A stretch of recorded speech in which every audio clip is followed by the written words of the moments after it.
So our normal Wednesday night schedule. So let me share with you a little bit, because this is our normal Wednesday night schedule right now. These times and things will be a little bit more adjusted when we can take a step back from some of our COVID policies that are allowing our drop-off and pickup times to not overlap. So right now we're going to go from 6:30 to 7:45 for middle school. But my hope is down the road to be able to go to 8 o'clock and we can put 15 more minutes into youth group. But 6:15 to 6:30 is check-in time. That we would really appreciate if you do not drop off your son or daughter before 6:15. That we don't have the proper amount of supervision before 6:15. And so your son or daughter is being dropped off and they're being unsupervised, and that is not ideal with middle school students. And so if you would please not have them either walk over from the Y or to drop them off or do any of those kind of things until 6:15 p.m. because then we can have the proper supervision as they arrive. But 6:15 to 6:30, we're going to have them check in. So we're going to have 3 different check-in stations out on the north lawn where we're going to start meeting until the weather gets to a point we just can't meet outside. But we'll have a 6th grade check-in spot, a 7th grade check-in spot, and an 8th grade check-in spot. So my hope is that will limit lines, that will limit crowding, and it will get people through faster and really help with that. And so 6:15 to 6:30 is check-in. And then 6:30 to 6:45 is game time. That our games we normally play are called Gaga Ball and 9 Square, but we're not going to use those games right now because it requires sharing a ball that everybody's touching. And so at this point in time, we're going to put those games on hold until further down the road when we feel more comfortable with something like that. So right now we're going to use games that limit distance between students, or I should say maximize distance, but they limit contact between students, limit things being passed around. We're going to focus on games where you kick, where you don't touch it with your hands, but instead you are kicking a ball, or you are tagging somebody with something that keeps you 6 feet away, and then we're going to sanitize the stuff people touch, stuff like that. So that'll be 6:30 to 6:45. Then 6:45 to 7:25. We'll have large group message and music.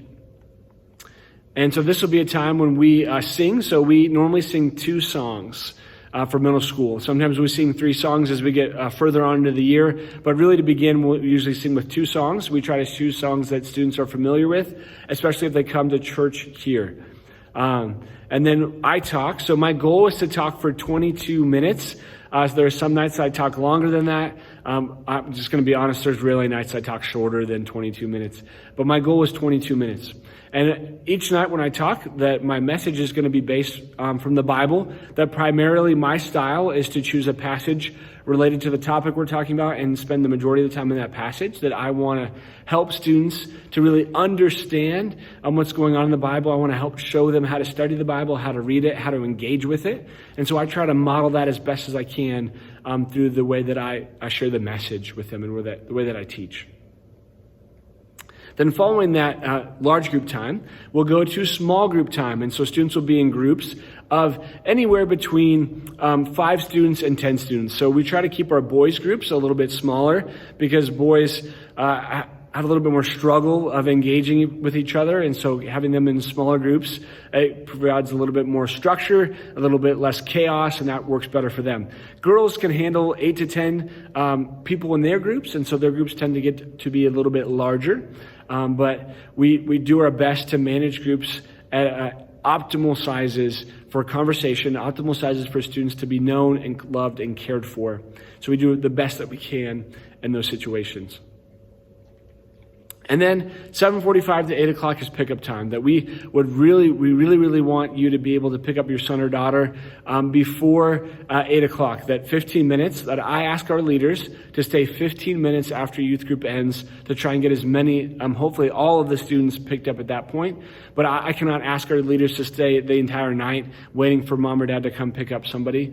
And so we only have supervision for our students for 15 minutes until after youth group ends. So 7:45 to 8 o'clock is that window of time we have. So if you are a parent that is coming to pick up a middle school student and you're going to drop off a high school student, feel free to come later in that window and drop off your high school student a little bit earlier if that's what you need to do. Or if you just willing to just hang out in the car with them for 5 extra minutes or whatever that looks like. But we want to limit cross traffic between our middle school and high school students.